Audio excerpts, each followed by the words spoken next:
Hello guys, आज हामीले colour exchange वाला गेम खेल्न गइरहेछौँ। Then let's start. यो चाहिँ मैले सपिङ गरेर आएको थिएँ होइन। देन आज एकदम राम्रो सपिङ गरेको छु। यो चाहिँ मैले सपिङ गरेर ल्याएको। अनि मैले यो चाहिँ उसको लागि है, हेर उसले के मेरो लागि ल्याइदिएछ। अनि उसलाई पनि मैले देखाएको छैन, हेर है मैले सरप्राइज है, सरप्राइज है। ब्लू रहेछ है। पहिला ब्लू मैले उसको लागि ब्लूमा चाहिँ यो मिरर ल्याइदिएको छु। उसलाई जहिले मनपर्छ मिरर चाहियो भनेर। सो आज उसको लागि मैले मिरर ल्याइदिएको छु। रातिको लागि थ्याङ्क यू। मैले चाहिँ उसलाई यो ब्लूमा यो के अरे क्रिम ल्याइदिएको छु। उसको क्रिम छैन भनेर जहिले कराइरहेको थियो। सो पिटी कापी गरे। Nice, thank you. देन अहिले मेबी ग्रिन होला। ग्रिन भनेपछि ग्रिन रहेछ। मैले उसको लागि चाहिँ यो वाला हेर्नु जस्ट कस्तो क्युट छ कि एक्सेसरी। सो मैले उसको लागि हेडमा लाउनुको लागि ल्याइदिएको छु। देन के लागि गिफ्ट। Thank you. यो चाहिँ एकदम भुक्कर छ क्या, मैले चाहिँ ग्रिन खायो बिस्कुट ल्याइदिएको छु। मैले यत्रो एक्सपेन्सिभ सामान लिएर आएको, उसले मेरो लागि यत्रो 100 रुपियाँको बिस्कुट ल्याइदियो। केही छैन। देन म खुसी छु। देन अहिले कुन चाहिँ छ? रेड छ है। रेडमा पढ्न चाहिँ पढ्दैन है, तर उसले बच्चाहरूले पढाउने गर्छ। त्यही भएर बच्चाहरूको लागि मात्र मैले सोचेको थिएँ के ल्याइदिउँ। सो कलर ल्याइदिएको थिएँ मैले उसको बच्चाहरूलाई ड्रइङ गर्नको लागि। बच्चाहरू होइन, उसको उसले पढाउने गर्छ। देन उसको स्कुलको बच्चाहरूको लागि ल। अनि मैले चाहिँ ऊ एकदम पढाउन लाग्छ नि त, त्यही भएर उसलाई एउटा यो पेन होमवर्क गर्नको लागि हेल्प हुन्छ नि त, त्यही भएर thank you. Thank you.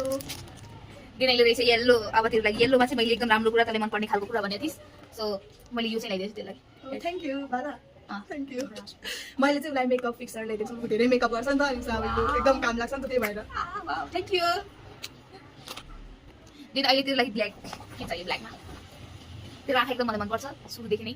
So मैले यो लिएर आइदिएको छु। Wow, thank you. मैले चाहिँ यो भ्लगर छ नि त, त्यही भएर यसको लागि एउटा माइक ल्याइदिएको छु। गाइस देखिस् मैले कति एक्सपेन्सिभ ल्याइदिएको छु तपाईँ। Thank you so much. Thank you. Then अहिले चाहिँ पर्पल। त्यो लागि पर्पल एकदम गेस गर्के होला। पर्पल अब के हो त्यस्तै आडे होला। देन मैले पर्पलमा चाहिँ गर्मी छ, काठमाडौँमा यति गर्मी छ गाइस। सो पक्का ल्याइदिएको छु मैले उसको लागि। एकदम नाइस वाला छ। अनि देन एकदम तँलाई फ्रेस फिल हुन्छ।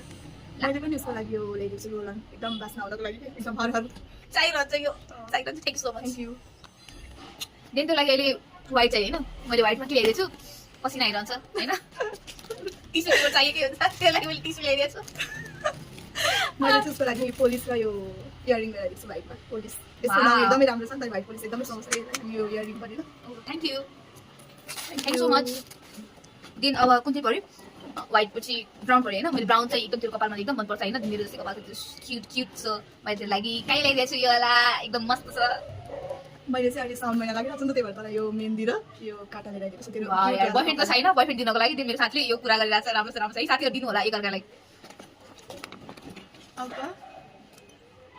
पिङ्क होइन, पिङ्कमा मैले त्यो लागि ल्याइदिएको छु। गेस गर, म रिङ नेपाल गएको थिएँ होइन। रिङ नेपालबाट मैले त्यो लागि सानो सानो क्युट पाइरहेको थिएँ यस्तो। अनि दिन मलाई मन पऱ्यो, त्यो लागि एकदम राम्रो देख्छ होला भनेर मैले यो चाहिँ लिएर आइदिएको छु। मैले पनि क्युट वाला हेयरको लागि सेम सेम परेछ है। Thank you.